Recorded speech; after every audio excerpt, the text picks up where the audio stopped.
Bienvenidos a un podcast más de Medicable, un espacio para tu salud. ¿Se te cae el pelo? Quédate con nosotros y escucha la información que la doctora Mónica de la Torre, especialista en dermatología, nos platicará. Bienvenida, doctora. ¿Me ayudas presentándote? Hola, ¿cómo estás? Yo soy la doctora Mónica de la Torre, yo soy dermatóloga y soy dermatoncóloga, quiere decir que me especializo en cáncer de piel. Tengo un máster en dermatología cosmética, que también me gusta mucho, y estudios también en tricología, que es el estudio del pelo. Actualmente llevo mi práctica privada en la Torre de Especialidades del San Angelín Ácora del Valle, en el consultorio 770. Gracias, doctora de la Torre. Para iniciar, ¿nos puedes decir cuáles son las posibles causas de la caída de pelo? Bueno, fíjate que esa es la pregunta a contestar, porque en realidad cuando un paciente llega por caída de pelo, debes estudiar cuál es la causa, que pueden ser de verdad que más de 100, ¿no? Entonces puede ser de lo más común algo genético, que se llama alopecia androgenética, pero también pueden ser como tal enfermedades del pelo, es decir, el pelo puede enfermarse de manera inflamatoria y ahí pueden dividirse en dos. Las cicatrizales, que son pues causas ya de mucha inflamación donde el pelito sufre tanto que se hace una cicatriz donde está el folículo y ya no vuelve a crecer, entonces eso es importante saberlo para poder prevenir que esto suceda. Y las no cicatrizales, que son digamos un poquito más benignas, por decirlo de alguna manera, entonces esto es algo muy importante.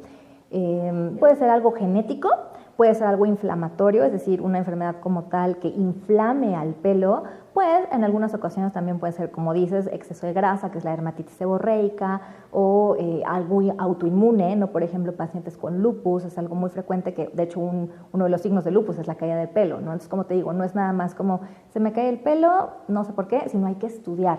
En algunas ocasiones incluso tomamos biopsias, podemos hacer algunos procedimientos como dermatoscopía, que es como mirar de muy de cerca el pelo con ciertas lupas, y de ahí nosotros decidimos si es necesario hacer otro tipo de estudio.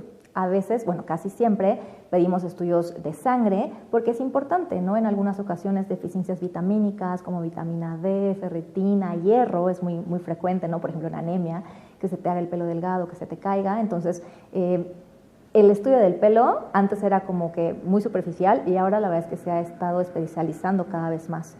Doctora, ¿existen pruebas diagnósticas que puedan ayudar a identificar las causas de la pérdida de pelo? Muchas veces con la clínica es suficiente, es decir, si nosotros vemos, interrogamos al paciente y la clínica nos da toda la información, no necesitas hacer más. Pero la verdad es que casi siempre hacemos estudios de laboratorio. Pedimos niveles de vitaminas, ver cómo estás, por ejemplo, de hemoglobina, hierro y todas esas cosas. Entonces, en general, te vamos a pedir estudios de laboratorio. Ahora, en algunos casos, cuando sea necesario, vamos a hacer biopsias de pelo. Entonces, tal cual debemos de tomar un pedacito de piel, bueno, de hecho, 2 pedacitos de piel, para poderlo mandar al microscopio y con eso tener ya un diagnóstico muy certero, porque de eso va a depender el pronóstico, ¿no? Que tan bien o mal le va a ir, pues depende totalmente del diagnóstico. Y en la actualidad, ¿cuáles son las opciones de tratamiento disponibles para la pérdida de pelo? Bueno, son muchísimas y esto va a ser muy individualizado, por eso es importante que sepamos el diagnóstico porque dependiendo de ello pues se dará el tratamiento. Hablando, por ejemplo, de la más común que es la alopecia androgenética, que es digamos la calvicie, pues actualmente contamos con algunos medicamentos ya sea inyectados, tomados o en spray, pero eso pues claro que ya es algo como muy individualizado y es por eso que es muy importante que se acuda al dermatólogo y que ese dermatólogo tenga estudios especializados en pelo, que sería un tricólogo. La verdad es que cada vez más habemos gente que nos interesamos en el pelo porque realmente el impacto a nivel social, a nivel anímico, incluso en autoestima es muy grande para el paciente, ¿no? Tanto hombres como mujeres. Entonces cada vez hemos estudiado más. En México ya tenemos pues nuestra propia sociedad de tricología, entonces cada vez sabemos más. Sí. Mencionas hombres y mujeres, ¿a quién se les cae más el pelo?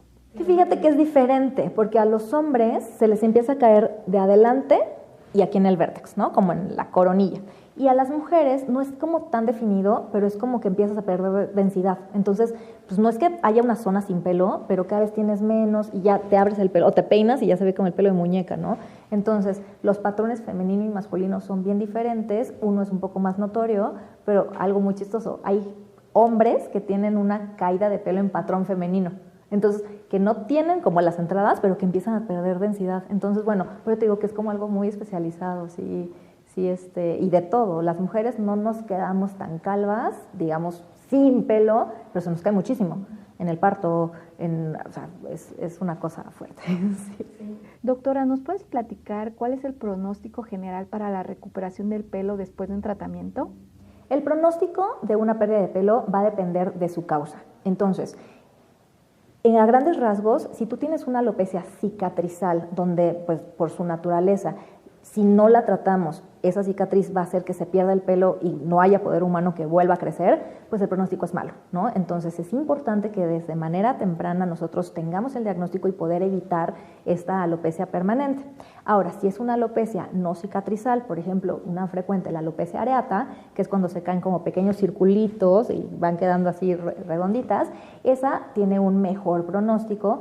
Pero otra vez, hay que identificar la causa, si es algo autoinmune, pero si se relaciona con tema de tiroides o alguna otra cosa, incluso pues ya tenemos algunos medicamentos biológicos que podrían mejorar y les va bastante bien. Entonces, realmente el pronóstico depende si es cicatrizal o no cicatrizal y bueno, qué tan temprana o tardíamente se evalúa el paciente.